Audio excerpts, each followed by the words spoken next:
2024 సంవత్సరములో లేక గత జీవితములో నీవు చేసిన పొరపాట్లు ఈరోజు పశ్చాత్తాపడి ఆ తప్పులన్నిటిని నువ్వు దేవుని దగ్గర ఒప్పుకొని పశ్చాత్తాపడితే తండ్రి అయిన దేవుడు నీ మీద కనికరము చూపించి సహాయము చేయటానికి సిద్ధంగా ఉన్నాడు.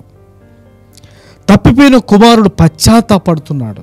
తప్పు చేశాను తండ్రి, పాపం చేశాను తండ్రి, నన్ను క్షమించు, నీ కుమారుడను అని అనిపించుకుంటూ నేను యోగ్యుడను కాను అంటున్నాడు. పాత సంవత్సరములో చేసిన పొరపాట్లు, పాత జీవితములో తెలిసి తెలియక చేసిన తప్పులు, పాపములు ఇక వదిలేయి. దేవుని దగ్గర ఒప్పుకొని కొత్త జీవితం ప్రారంభించు. నూతన జీవితాన్ని ప్రారంభించిక, కొత్త బ్రతుకును ప్రారంభించిక నీ కుటుంబంలో నూతన వర్షం అనుగ్రహిస్తాడు దేవుడు.